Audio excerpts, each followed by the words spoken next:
Hello friends, welcome back to jobs reason YouTube channel. ఇవాళైతే మళ్ళీ మనందరికి ఆర్యభట్ట కాలేజీ నుంచి అయితే మనకి లేటెస్ట్ గా నాన్ టీచింగ్ ఉద్యోగాలకైతే రిక్రూట్మెంట్ అయితే రావడం జరిగింది.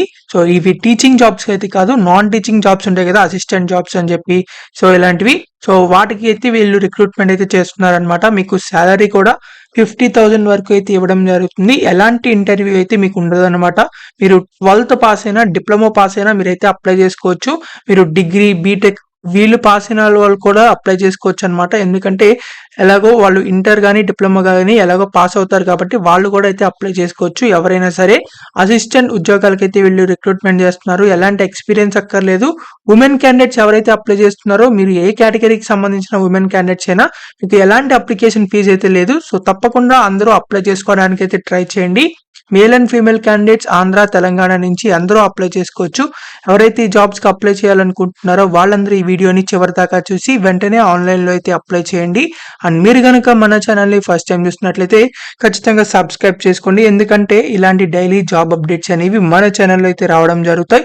అండ్ మన టెలిగ్రామ్ గ్రూప్లో కూడా అయితే జాయిన్ అవ్వండి for more job updates. So దాని యొక్క లింక్ అనేది వీడియో డిస్క్రిప్షన్ కామెంట్ బాక్స్లో అయితే ఉండడం జరుగుతుంది. మీరు వెంటనే వెళ్ళి జాయిన్ అవ్వండి. So let's get in to the video. మనందరికీ అయితే ఆర్యభట్ట కాలేజ్ నుంచి అఫీషియల్ గా ఈ జాబ్ నోటిఫికేషన్ అయితే రిలీజ్ అవ్వడం జరిగింది. సో మీరు ఇక్కడ చూసుకున్నట్లయితే ఆర్యభట్ట కాలేజ్ అని చెప్పి ఇవ్వడం జరిగింది. రిక్రూట్మెంట్ అడ్వర్టైజ్మెంట్ అయితే వీళ్ళు ఇచ్చారనమాట వీళ్ళ అఫీషియల్ వెబ్సైట్ లో. సో వీళ్ళైతే నాన్ టీచింగ్ పొజిషన్స్ కి అయితే వీళ్ళు రిక్రూట్మెంట్ అయితే చేస్తున్నారు. సెమీ ప్రొఫెషనల్ అసిస్టెంట్ అని చెప్పి, assistant, junior assistant, library attendant, ఈ జాబ్స్ కి అయితే వీళ్ళు రిక్రూట్మెంట్ చేస్తున్నారు. అన్ని కేటగిరీస్ వాళ్ళు అప్లై చేసుకోవచ్చు అనమాట. సో ఇక్కడ మనకి 21/12/2024 నాడైతే ఈ జాబ్ నోటిఫికేషన్ అయితే రిలీజ్ అవ్వడం జరిగింది. సో ఆల్రెడీ అప్లికేషన్ ప్రాసెస్ అనేది స్టార్ట్ అయిపోవడం జరిగింది. ఇక్కడ మనకి క్వాలిఫికేషన్స్, అదర్ డీటెయిల్స్ చూసినట్లయితే ఇక్కడ మనకి జూనియర్ అసిస్టెంట్ అనే జాబ్ రోల్ కి పే 2 లెవెల్ 2 పే స్కేల్ అయితే మీకు ఇవ్వడం జరుగుతుంది. తర్వాత సీనియర్ సెకండరీ అంటే 12th క్లాస్ పాస్ అయితే సరిపోతుంది. మీరైతే అప్లై చేసుకోవచ్చు. ఇంటర్ పాస్ అయితే సరిపోతుంది. లేకపోతే మీరు డిప్లొమా చేసిన వాళ్ళు కూడా అయితే అప్లై చేసుకోవచ్చు. అంటే డిప్లొమా పాలిటెక్నిక్ అనమాట. సో పాలిటెక్నిక్ అయితే కొంతమంది చేస్తూ ఉంటారు. సో వాళ్ళు కూడా అప్లై చేసుకోవచ్చు. మీకు మాక్సిమం లిమిట్ అయితే 27 ఇయర్స్ వరకు అయితే ఉండడం జరిగింది. సో 27 ఇయర్స్ వరకు ఎవరైనా సరే అప్లై చేసుకోవచ్చు.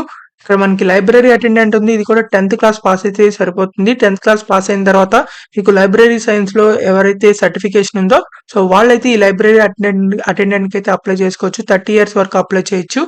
తర్వాత మనకి ఇక్కడ అసిస్టెంట్ ఉద్యోగాలు అని ఉంది. సో ఈ అసిస్టెంట్ ఉద్యోగానికి అయితే బ్యాచిలర్స్ డిగ్రీ ఎవరైతే చేశారో ఆ బ్యాచిలర్స్ డిగ్రీ చేసిన వాళ్ళు 2 ఇయర్స్ ఎక్స్పీరియన్స్ గా ఉన్నట్లయితే మీకు ఏదైనా గవర్నమెంట్ కానీ, ప్రైవేట్ ఇన్స్టిట్యూషన్ కానీ, అటానమస్ ఇన్స్టిట్యూషన్ లో కానీ మీకు అసిస్టెంట్ ఉద్యోగంగా ఏదైనా మీకు ఎక్స్పీరియన్స్ ఉన్నట్లయితే 2 ఇయర్స్ పాటు సో వాళ్ళు కూడా అది అప్లై చేసుకోవచ్చు. లేదంటే మనకి సెమీ ప్రొఫెషనల్ అసిస్టెంట్ అని చెప్పి ఇచ్చారు. ఇదైతే గ్రాడ్యుయేట్ ఇన్ ఆర్ట్స్ లో కానీ, సైన్స్ లో కానీ, కామర్స్ లో కానీ ఆర్ ఎనీ అదర్ డిసిప్లిన్ లో మీరు గ్రాడ్యుయేషన్ చేసి ఆ బ్యాచిలర్స్ ఆఫ్ లైబ్రరీ కానీ, లైబ్రరీ సైన్స్ కానీ చేస్తున్నట్లయితే మీరైతే అప్లై చేసుకోవచ్చు అనమాట. వాళ్ళు 30 ఇయర్స్ వరకు అప్లై చేసుకోవచ్చు. సో ఇలా మీకు ఉద్యోగాలు అయితే ఇవ్వడం జరిగింది. ఇక్కడ జనరల్ కండిషన్స్, ఇన్స్ట్రక్షన్స్ కూడా అయితే ఇచ్చారు. సో ఇక్కడ మనకి క్యాండిడేట్స్ ఎవరైతే అప్లై చేస్తున్నారో వాళ్ళకి రిటర్న్ టెస్ట్ అయితే ఉంటుంది. రిటర్న్ టెస్ట్ అయిన తర్వాత మీకు స్కిల్ టెస్ట్ అంటే టైపింగ్ టెస్ట్ అయితే ఉంటుంది అనమాట అసిస్టెంట్, జూనియర్ అసిస్టెంట్ ఉద్యోగాలకి. సో ఇలా అది క్వాలిఫై అయితే సరిపోతుంది. సో మీకు ఇలా మెరిట్ బేసిస్ మీద అయితే మిమ్మల్ని రిక్రూట్మెంట్ అయితే చేయడం జరుగుతుంది. అప్పర్ ఏజ్ లిమిట్ ప్రకారం ఏదైతే అప్లై చేసుకోవచ్చు. మనకి ఇక్కడ అన్రిజర్వ్డ్ క్యాండిడేట్స్ అందరూ అయితే 1000 రూపీస్ అయితే అప్లికేషన్ ఫీజు పే చేయాల్సి ఉంటుంది. ఉమెన్ క్యాండిడేట్స్ మీరు ఏ కేటగిరీకి సంబంధించిన వాళ్ళైనా సరే ఎలాంటి అప్లికేషన్ ఫీజు అయితే పే చేయక్కర్లేదు. సో డైరెక్ట్ గా అయితే అప్లై చేసుకోవచ్చు అనమాట.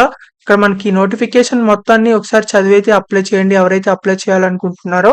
సో అప్లై చేయాల్సిన అనుకున్న వాళ్ళు ఈ జాబ్స్ కి ఎవరైతే అప్లై చేద్దాం అనుకుంటున్నారో సో వాళ్ళందరూ తప్పకుండా మన వీడియో కింద డిస్క్రిప్షన్ లో కానీ, మన కామెంట్ బాక్స్ లో రెండిట్లో మన అప్లికేషన్ లింక్ అయితే ఇవ్వడం జరుగుతుంది.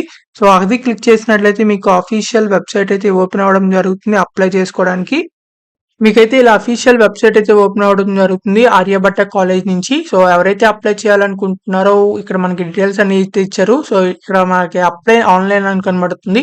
అది క్లిక్ చేసినట్లయితే ఇలా ఓపెన్ అయితే అవడం జరుగుతుంది. ఇది ఇంటూన మార్క్ కొట్టేసి తర్వాత ఇక్కడ మీరు ఏ పోస్ట్ కి అప్లై చేయాలనుకుంటున్నారో ఆ పోస్ట్ సెలెక్ట్ చేసుకోండి. పోస్ట్ సెలెక్ట్ చేసుకున్న తర్వాత మీ కేటగిరీ సెలెక్ట్ చేసుకోండి. తర్వాత మీ ఫుల్ నేమ్ ఎంటర్ చేయండి. తర్వాత మీ ఫాదర్ నేమ్, మీ జెండర్ ఎంటర్ చేసిన తర్వాత online payment reference number. So, ఇదైతే మీకు మీ పేరెంట్స్ ఆన్‌లైన్ పేమెంట్ రిఫరెన్స్ ఉంటుంది గదా! పేమెంట్‌కి సంబంధించి. సో, అదైతే మీరిక్కడ ఎంటర్ చేయండి. తర్వాత మీ ఏ బ్యాంక్ నుంచి చేశారో అది ఎంటర్ చేయండి. తర్వాత మీ పేమెంట్ డేట్ ఇది గూడా ఎంటర్ చేసిన తర్వాత టైప్ ఆఫ్ అప్లికేషన్. సో, మీరు ఎలాంటి అప్లికేషన్ చేస్తున్నారో అది ఎంటర్ చేసిన తర్వాత date of birth, nationality, religion, marital status, address, permanent address, me email ID, mobile number ఇవన్నీ ఇచ్చేసి నెక్స్ట్ మీద అయితే క్లిక్ చేయండి. ఇక్కడ మీ ఫోటో కూడా అయితే అప్‌లోడ్ చేయాల్సి ఉంటుంది. నెక్స్ట్ మీద క్లిక్ చేసిన తర్వాత మీరైతే సెక్షన్ బికి అయితే వెళ్ళాల్సి ఉంటుంది. తర్వాత సెక్షన్ సి, తర్వాత సెక్షన్ డి ఇవి అన్ని డీటెయిల్స్ కూడా అయితే మీరు ఫిలప్ చేసిన తర్వాత మీరైతే డిక్లరేషన్ లాస్ట్‌లో అయితే ఇవ్వాల్సి ఉంటుంది.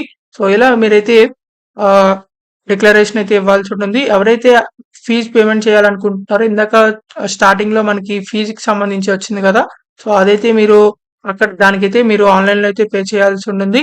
సో, ఫైనల్‌గా డిక్లరేషన్ జరిగిన తర్వాత మీకైతే అప్లికేషన్ ఫార్మ్ కూడా అయితే డౌన్‌లోడ్ చేసుకోవచ్చు. ఇక్కడ మనకి డౌన్‌లోడ్ ఫార్మ్ అని ఉంటుంది.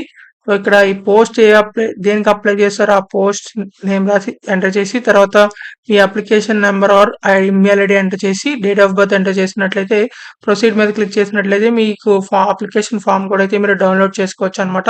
సో, ఇలా అయితే మీరు ఆన్‌లైన్‌లో అయితే అప్లై చేయాల్సి ఉంటుంది. ఎవరైతే ఫీజ్ పే చేయాలనుకుంటారో అండర్ గ్రాడ్యుయేట్ క్యాండిడేట్స్ ఇక్కడ మనకి beneficiary name Aryabhatta college development fund, bankers, Union Bank of India, account number, IFSC code, branch name కూడా అయితే ఇచ్చారు. సో, దీనికైతే మీరు పే చేయాల్సి ఉంటుంది. అండ్ ఉమెన్ క్యాండిడేట్స్‌కి ఎలాంటి అప్లికేషన్ ఫీజ్ పే చేయక్కర్లేదు. వాళ్ళు కాకుండా మిగిలిన వాళ్ళైతే ₹1000 అయితే అప్లికేషన్ ఫీజ్ పే చేసి మీరైతే అప్లై చేసుకోవాల్సి ఉంటుంది. సో, ఇలా అయితే మీరు ఆన్‌లైన్‌లో అప్లై చేసుకోవచ్చు. ఎవరైతే అప్లై చేయాలనుకుంటున్నారో, జాబ్ కావాలనుకుంటున్నారో వెంటనే అప్లై చేసుకోండి. మీకు ఇంకా ఎలాంటి డౌట్స్ ఉన్నా కామెంట్ బాక్స్‌లో అడగండి. ఖచ్చితంగా రిప్లై అయితే ఇవ్వడం జరుగుతుంది. అండ్ ఈ వీడియోని మాత్రం మీ ఫ్రెండ్స్ అందరి గ్రూప్స్‌కి షేర్ చేయండి. చాలా మందికైతే యూజ్ అవ్వడం జరుగుతుంది. మీకు ఇంకా ఎలాంటి జాబ్స్ కావాలనుకుంటున్నారో అది కామెంట్ చేయండి. ఆ జాబ్ వీడియోస్ అయితే చేయడం జరుగుతాయి.